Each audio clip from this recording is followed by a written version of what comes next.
तो साथियों, ललई सिंह यादव का जो मैं किस्सा सुना रहा था कल, जो उस समय छुआछूत थी उसके विरोध में लड़े सामाजिक योद्धा हमारे, तो दलितों को कुएं पर पानी भी नहीं भरने दिया जाता था। उन्होंने प्रण लिया कि मैं इनकी समस्याओं को दूर करूंगा और इस छुआछूत के खिलाफ जंग लड़ूंगा। तो उन्होंने क्या किया है दलितों के लिए? पहली घटना, दलितों के लिए जो पहला काम उन्होंने किया था,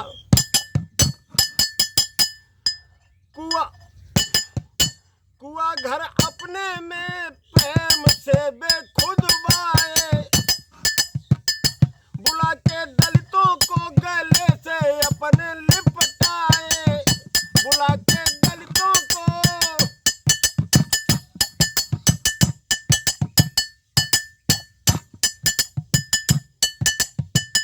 मंगाई थाली भोजन साथ में ही फिर खाया, डाली चार पाई इज्जत से बैठाया, डाली और दिल खुश हो गए उन दुखियों के, अरे दिल खुश हो गए उन दुखियों के, जैसे बंसी वाले मिल गए पीछे मेरे घर वाले, पड़ गए पीछे मेरे घर वाले, पड़ गए। तो साथियों, उन्होंने कुआं खुदवाया, उन्हें थाली में भोजन खिलाया और उनके साथ खाया, चारपाई डाली उस पर भी बिठाया।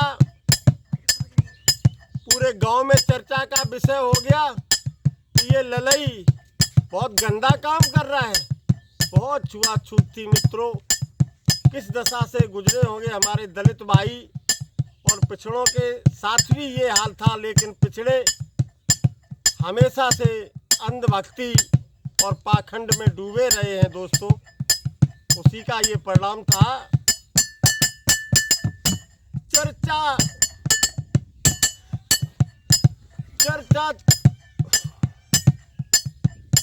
चर्चा चारों ओर फैल गई थी भाई,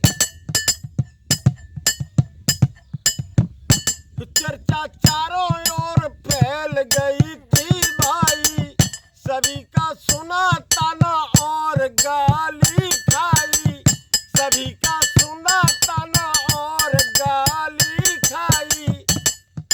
साथियों, ललई सिंह को पूरा गांव गाली देने लगा, उनका परिवार गाली देने लगा कि इसने अपने घर पे इन वाल्मीकि समाज के लोगों को क्यों बिठाया।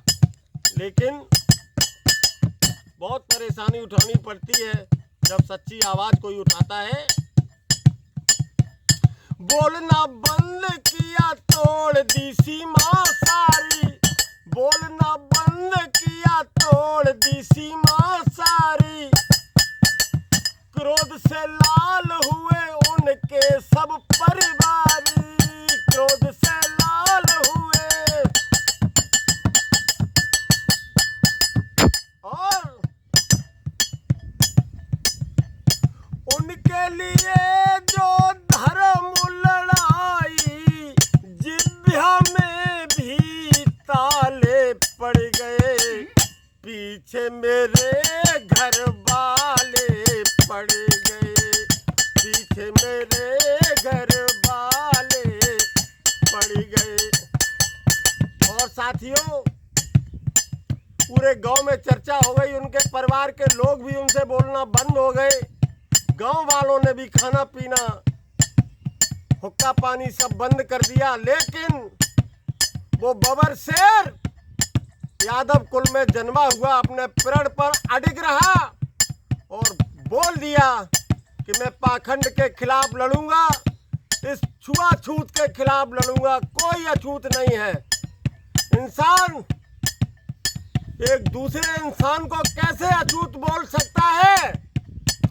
अछूत तो चंद्रमा है जिसे हम छू नहीं सकते, सूरज है, बिच्छू है जो छूने से काट लेता है। लेकिन मेरे दोस्तों, इंसान कभी अछूत नहीं हो सकता इंसान के लिए। लगा के ध्यान भैया मेरी अब बात सुनो। एक घटना घटी उसी गांव में। उन्होंने अपना काम जारी रखा। दलित भाई उनके घर से पानी भरते थे ललई सिंह के।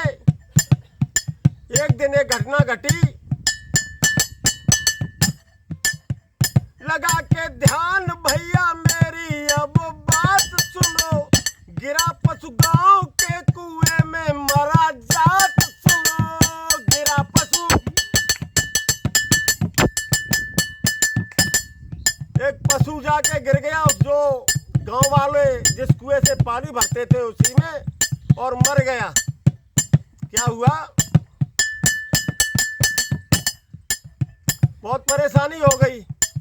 बदबू आ रही, कोई पानी नहीं भर रहा। अब वो छुआछूत और वो जातिवाद उनके दिमाग से निकलने लगा। क्यों? अब पानी कहाँ भरने जाएंगे? जब अपन पे पड़ी तो कहने लगे अब पानी कहाँ भरने जाएंगे यार, कैसे ही अब ललई से ही संपर्क साधो। कौन जाएगा उसके पास? वो खरा आदमी, उसके जवाब हम सुन नहीं पाएंगे। लेकिन पानी की समस्या बहुत पड़ी थी। मरते क्या ना करते, विचार करने लगे।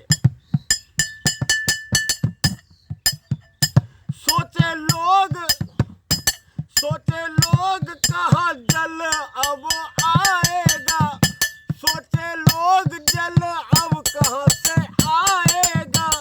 कौन है वो जो ललई से अब जाएगा? कौन है?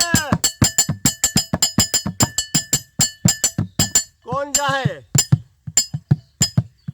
अब बड़ी भावई आ गई ना। उनके दलित घुसो जात तो उनके शरीर में अगर पानी पी लेने देते।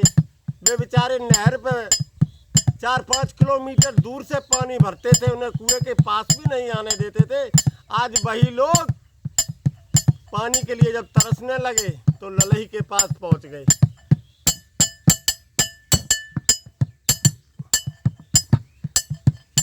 बोले पानी भरने दो, तो ललई यादव बोले पानी भरो मेरे दोस्तों, कोई दिक्कत नहीं है, लेकिन इन दलितों को इस दुर्दशा का शिकार न बनाओ। ये भी अपने भाई हैं और हम हैं वैसे ही ये हैं, इनकी बेइज्जती ना करो।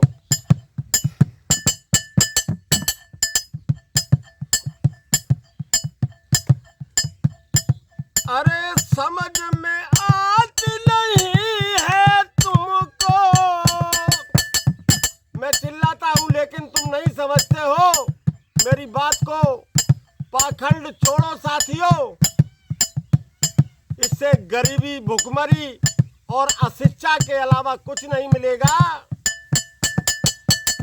कहने लगे ललई यादव अपने गांव वालों से, अरे समझ में आती नहीं है तुमको, जीभ में मेरे छाले पड़ गए, पीछे मेरे घर वाले पड़ गए, पीछे मेरे घर वाले पड़ गए, पीछे मेरे घर वाले पड़ गए।